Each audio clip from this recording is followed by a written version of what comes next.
Assalamualaikum warahmatullahi wabarakatuh. Bertemu lagi dengan Ustadz Iqbal. Apa kabar anak-anak semuanya? Semoga kalian senantiasa dalam kondisi sehat walafiat dalam lindungan Allah Subhanahu wa taala.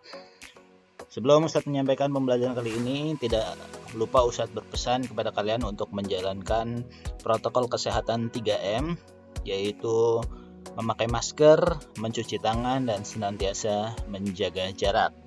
Baik teman-teman, pada kesempatan kali ini kita akan masih melanjutkan materi kita untuk pelajaran TIK kelas 6, yaitu tentang ancaman online.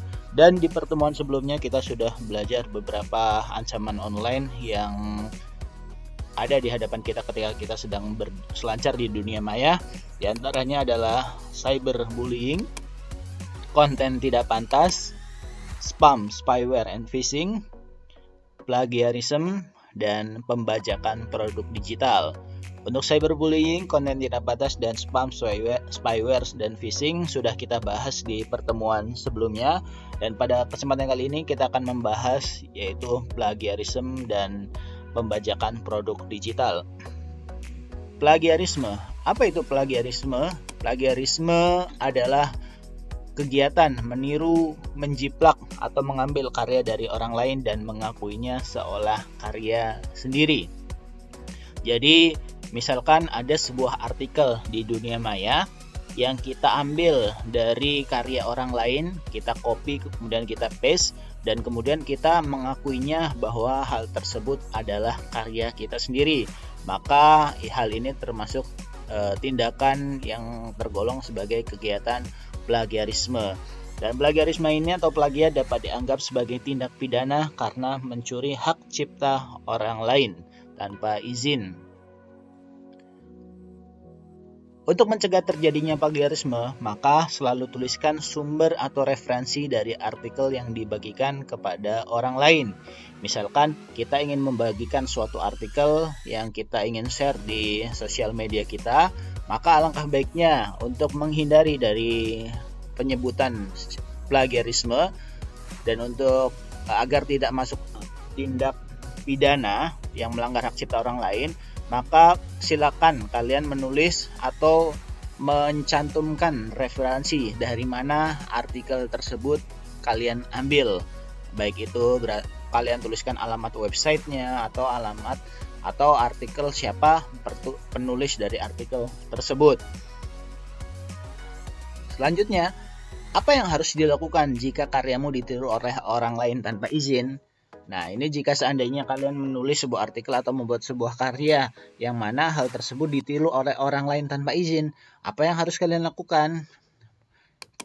Ada beberapa hal yang bisa kalian lakukan. Yang pertama adalah menegur orang tersebut agar menghapus konten yang ia tiru. Jadi seandainya kita melihat di sosial media orang lain, ada yang ternyata mereka memposting sesuatu yang padahal hal tersebut atau artikel tersebut atau konten tersebut adalah konten yang kita buat dan kita tahu bahwasanya itu adalah konten yang kita buat.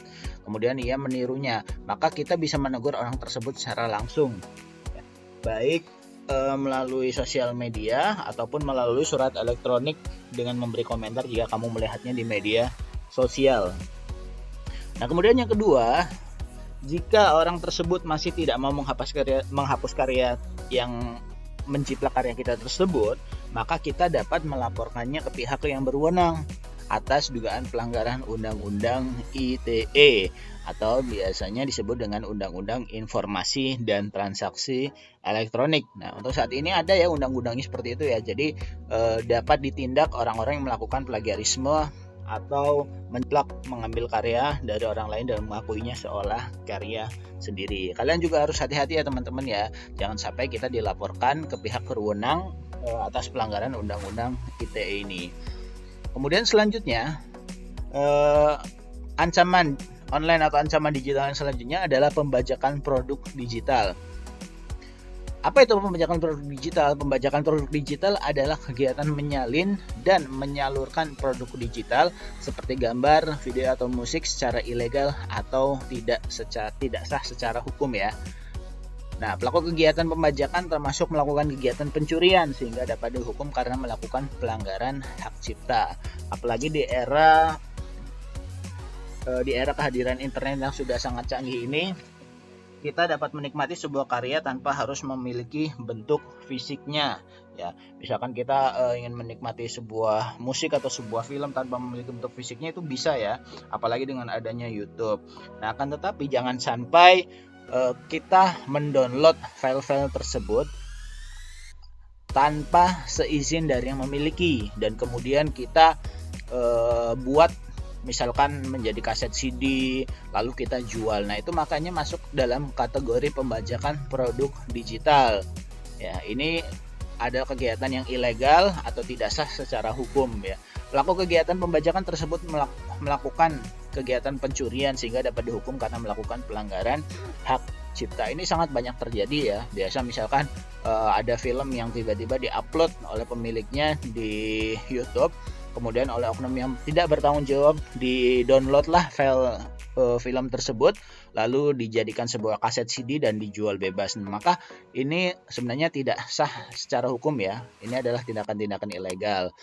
Kemudian bagaimana cara untuk mencegah pembajakan produk digital? Yang pertama adalah hindari memperbanyak dan menyebarkan konten yang dijual secara bebas dan terlarang, seperti musik, film, dan buku digital. Kemudian yang kedua, kita harus ingat bahwa buku, musik, gambar, video game, dan produk lainnya dibuat oleh seseorang yang disebut pencipta. Ya, misalkan pencipta buku atau penulis buku, pencipta musik, pembuat gambar, pencipta video, dan lain-lainnya.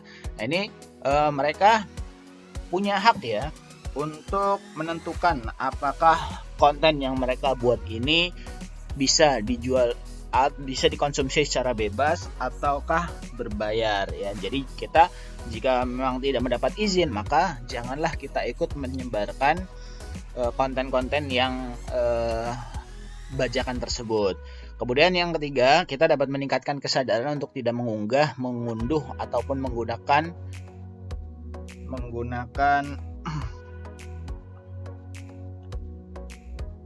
produk digital yang melanggar hak cipta ya. Mohon maaf, ini masih ada kesulitan. Maksudnya ataupun menggunakan produk digital yang melanggar hak cipta. Baik, itu saja mungkin teman-teman yang dapat Ustadz sampaikan pada video pembelajaran kali ini. Semoga kita senantiasa berhati-hati dan terhindar dari ancaman-ancaman online yang senantiasa ada di hadapan kita ketika kita berselancar di dunia maya. Semoga apa yang dapat saya sampaikan pada kesempatan kali ini bermanfaat bagi kalian dan tetap gunakan internet ini secara bijak dan sehat. Terima kasih. Wabillahi taufiq wal hidayah. Wassalamualaikum warahmatullahi wabarakatuh.